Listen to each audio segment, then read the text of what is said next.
Hello and good evening. My name is John, and we're here playing. Oh no, I forgot already. In the pause between ringing, as part of my Steam cleaning series, where I go through every game in my Steam library eventually, then arbitrarily rate and/or review them after a wee bit of playtime. This is a free game that anybody could play. You could play along if you wanted to. That's cool. So set your expectations. Not saying bad, just expect a smaller experience. You don't always get like 20 hours for free. Push X on the controller to choose controls and continue. Scroll dialogue, move dialogue, toggle view, help interact. I will forget all of that. This is a work adapted from an unpublished story by Mir Umar Hassan, written by the Gujarati poet in 1958 for the editor of the Mawali Chronicle. It was produced here with permission from the Society for Preservation of Obscure Fictions. I want to work for the Society for Preservation of Obscure Fictions.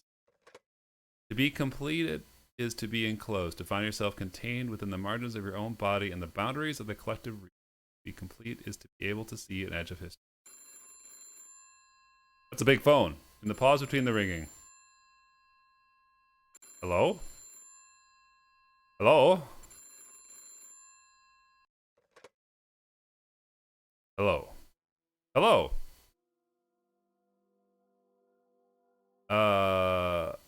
Namaskar Shabib. An electronic burst crackles in response, then pauses. I wish to speak to a ghost. Why do you want to speak to a ghost? Sometimes, says the voice after a moment of thought, a ghost is the first historian of time. Sometime, hers is the only recollection, and I am a connoisseur of such residue, for I am Sutardhar, a narrator, holder of threads, and giver of meaning. So tell me, is there a ghost that I can speak to? Yes, there is. I am a ghost. Oh, Sutradhar, long have I awaited your arrival. Time has tilted around me and folded me in history where I do not belong. Complete this story. Narrate an end to this endless waiting. Complete your story, asked the voice. What do you mean? I cannot bear to persist any more. I've waited for an eternity for this liberation. Send me back to the furrows of memory where I can be forgotten. Is that not why you have called over the telephone, asking to speak to a ghost? Oh, no, no, laments the voice. I seek a ghost, Sahib, yes, but I know nothing about your particular predicament. I seek a ghost to help me remember. Remember? Remember what? My stories, tales of the immortal viceroys and the indolent pashas, of crocodile processions and marriages of mountains. Stories from across the border where I no longer belong. Stories that were taken from me, some lost and others forgotten. Forgotten, lost. What manner of Sutradhar are you? Curse you and your tribe of insolent tyrants, purveyors of deceit and polluters of time. Bashahib, aye, says the voice, and stops, as if hesitant to commit to a course that would entangle its search with mine. Curse you! I'm shouting now, fearful of losing this one chance to escape. Each grain of time that I must abide scours my soul. Let me loose from this entanglement of my tail, or I shall drag you to this netherworld of a town and await eternity alongside me. Station Sahib, Sabara Karo, says the Sutradhar, its voice quavering. Whether with distance or the strain of our conversation, I cannot tell. You mentioned a town, Sahib. Tell me more about this town. Perhaps I remember some of your story where you were to describe to me where you are. What can I say of this town? It has narrow lanes and tall buildings. Oh, we're in the town. Wow. That's really colorful. I love it.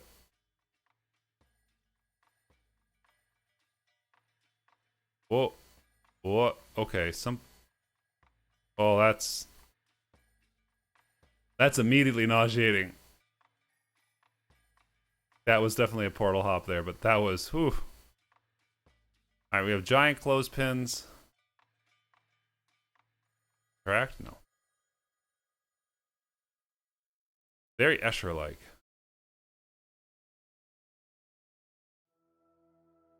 Okay, a little disorientating. I'm coming. I'm ringing. Ever-present ringing. Why don't they have cell phones? I guess it's 1958. So we need to find... right door. Nothing here.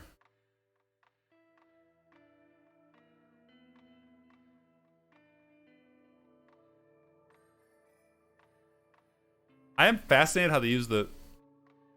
oh. I just had to use that big phone. I haunt this town, yes. I wander through its clinics and offices, halls and passages.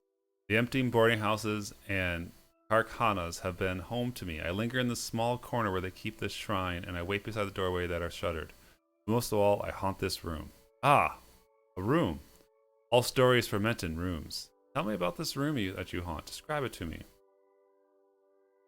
I can see the sky where the roof has fallen. It is a cavernous room covered by a broken sky where the roof has fallen. You know, you buried the lead about being inside of a giant card catalog, I have to say.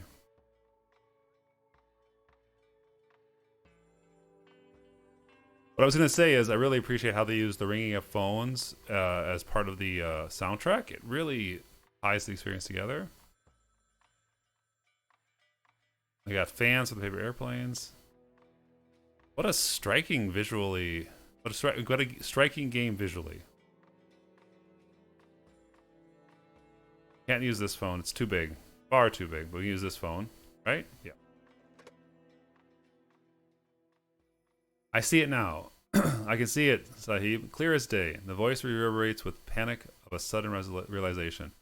Another place you speak of. Why, it's the records room of the telephone Nagar. It could be no other, but of that I am certain.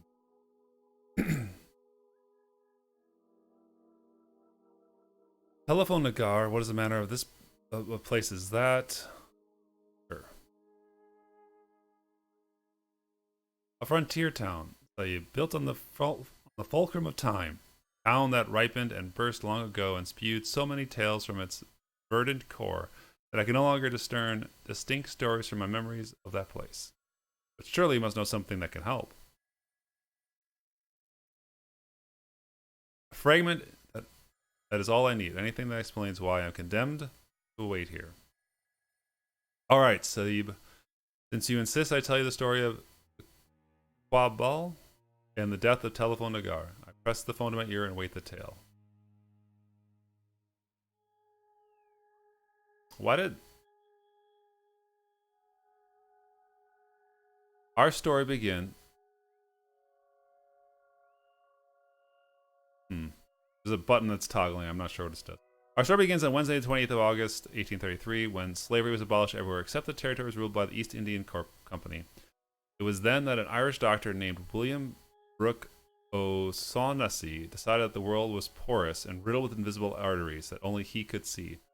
Even as slave owners were being paid compensation, as if freedom was an infringement that had to be reparated, William sat in a garret overlooking the Hooghly River and pondered the arterial conduits of trade and commerce that have washed him.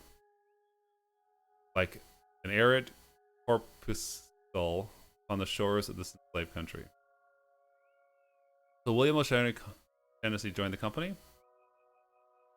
Yes, and propelled by such sanguine visions, he percolated into Hindustan, soaking through barriers of Bengal and Orissa as an assistant surgeon, seeping into Bihar as an opium merchant, diffusing across the Malwa landscape in search of ore for the mint, and permeating into history with his telegraph wires. From pharmacology to the galvanic cell, William used every science known to man to piece together a country that baffled him and threatened to close its paws against his probing investigations. Okay, well, apparently you can turn on voice. I didn't know that. Let me raise the volume a little bit. Okay, that makes it a little easier. I won't have to say as many words that I don't know how to pronounce. What has a pharmacologist to do with telephone Nagar and my plight? Yes, I am getting to that. 10 years into this project, William O'Shaughnessy found himself in the desert of Toke, along with a grand caravan of miners and salt merchants, looking for veins of copper. No settlements punctuated this land except the strange scaffolds built by nomadic barbers who eked a miserable existence here. The desert which began north of Mutziapur infringed into the territories of Sindh with an unnerving abandon. No delineations marked this border, and in a country that was slowly being distributed into small containers, this was indeed a strange place. I really like the phrasing of a country that was slowly being distributed into small containers. Fascinating. I have been to the desert of Tak. It is a searing wasteland. Whoa. Okay. It's not.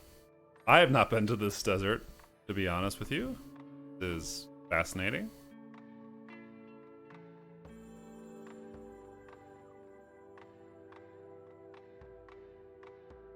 Also a little nauseating.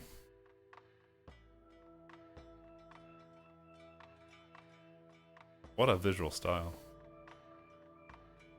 Matter what phone I pick up? I have to pick up that specific phone? Okay, I guess I do. But O'Shaughnessy, to whom the world was poorest regardless of where he might be, could see naught but fissures and crevices in this land, holes in the earth that leaked its minerals like open wounds. And here amidst meager deposits of salt and copper he discovered a deep fissure full of bakelite. So verdant was the find, that within a few feet of digging into the crust, the small nodules of bakelite gave way to crystalline obelisks and protrusions of diodes and receivers. Within 20 feet, deposits of complete telephones started to emerge from the ground.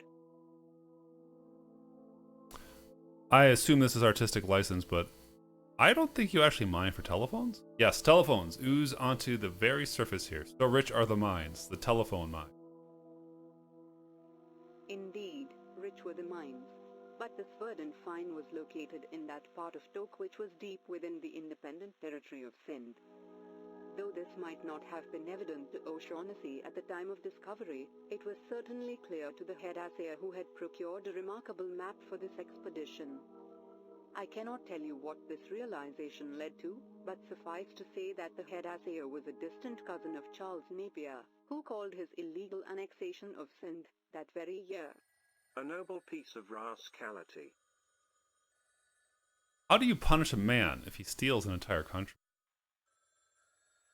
With possession of the mines now secure, William O'Shaughnessy embarked upon the greatest mining endeavor of 19th century India. Teams of workers were conscripted and local barbers coerced to dig the first exploratory shafts.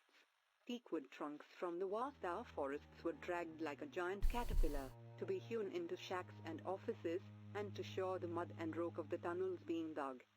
Geologists, cavalrymen and medical practitioners, telegraph operators, wiremen, electricians, bankers, hostelers and camp cooks, entertainers and crooks, all descended upon the site as the first tunnels were inaugurated. Yeah, I don't know if this is a robot voice, like an automated thing. Some of the ways they say words, like rook, is something that I don't think most Vocaloids would capture, because they're not saying rock, they're saying a linguistic dialect, or at least an accent, I should say, is better. Cooks and crooks also followed for it. I mean, it could be good, but it could be really good. I'm on the fence on it. I don't know if this is robo voice or actual recordings. I think recordings would actually be cheaper in this situation because that script. What year was this? Of what use are exact dates and years? Does it not suffice to say that the mines, which were as yet shallow, only about 30 feet deep, had already begun to yield great numbers of telephones, some small and delicate, and some as large as an elephant. Small and delicate, large as an elephant. See, some poems have rhyming sometimes. Yes, I've seen such grand specimens in the town. Observation decks and elevator shafts were built. Great rotating wheels were erected to pump air into the mines. For one whole week, a train of camels unloaded brass lamps from the ore that was stored in a newly built warehouse. Clothing karkhanas were set up that worked tar soaked jute into hard shoes for the miners and made cotton scarves for the supervising Europeans. elephants were shipped to the inhospitable desert at great cost to help pull and tug the telephones from their ponic bed. Yeah, I don't know. Could be robot. Could be robot voice. Yeah, it's definitely modulated. This is not how a normal person would sound, hopefully. And what of the people themselves?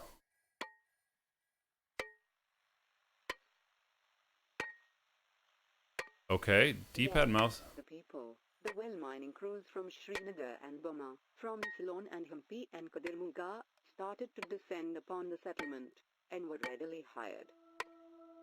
Abutting their mine shafts, there erupted countless hovels of worker colonies, or what were to be later called Khanparas, and a little removed from the mines, there arose larger buildings for quarters and offices, churches and workshops, each a thin-walled ramshackle structure that hooked into the sky. Until from the nothingness of the desert, there emerged a misshapen town. Misshapen town, indeed. Oh! All those windows are upside down. Am I supposed to... Oh.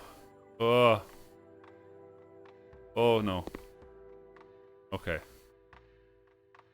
Yeah, there's some definite seams there when you transition between locales.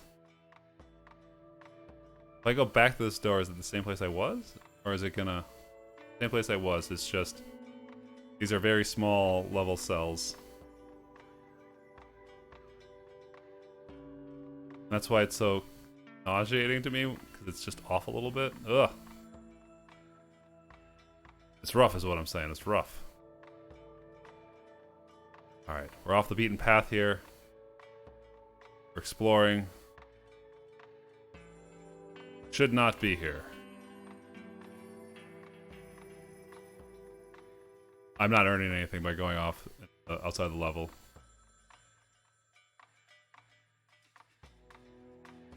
You know, I'm scared to fall off, because if I fall off, I don't think this game's gonna catch me. Then I could lose the narrative thread, and I don't know if it's saving. I have done bad things that I must repent for. Because there is no run button, and now I must walk back. This is why we can't have nice things. I don't know how long this experience is. We've been going for about 15-20 minutes. I'm intrigued by the story, but at the same time, I don't want to spoil it.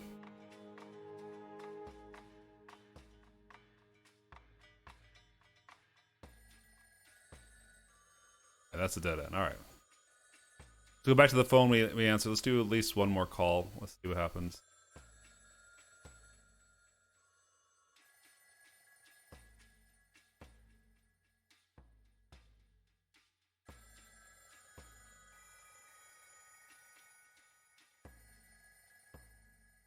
Hello? William O'Shaughnessy, who was appointed Director General of Telegraphs for his discovery of the Bakelite pits, received a knighthood in 1866 for the telephone mines. And though he left the town a little after its founding, he gave a name to the settlement, calling it Telephone Nagar. Fateful name, it has proven. And with newfound prosperity, there appeared like a tide of locusts hordes of officers and revenue clerks, managers and traders, accountants and munshi, members of that peculiar race who speak both Firangi and Hindustani. A race of administrative service officers, the lower magistrates and the adjunct collectors. Indians who had been trained abroad for just such tasks of collating the whims of change. Vultures, I spit in diversion the memory of these babas.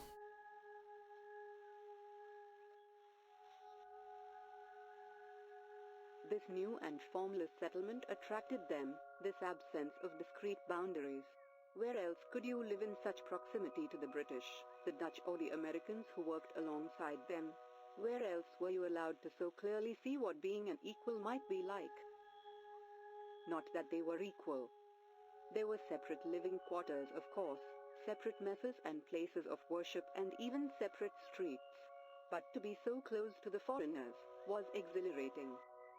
Yeah, the way it said foreigners sounds like a fake voice. It's hard to tell. foolish to be so enthralled. Perhaps they were foolish. But remark these men, for they are crucial to our tale. It was these men, these officers of the company, who on a borderless land, discovered a finite margin. For it was against the nebulous assault of sand and mud, and the uncertainties of the mining pits, that they could delineate their own form and purpose. Somehow the harsh land erased other loyalties and helped keep the delicate balance of their lives in careful accord with their rulers. To this strange milieu arrived Iqbal. Iqbal? Yes, Iqbal the barrister, Iqbal the revolutionary, Iqbal the unfortunate, or, simply, Iqbal. He came to this town riding a roving tide of humanity and attempting to efface the terrible years he had spent at Hertfordshire, before being appointed the administrator of the Ambrose Shaft, the deepest active mine at Telephone Nigger. Save for his morning rounds, Iqbal rarely went to the actual mine. The rest of the day he spent in the cavernous records hall, maintaining a careful roster for the teams under his charge. It is the same hall that you haunt today, turning such records as have survived into paper planes in your boredom. Ah, paper planes. Okay.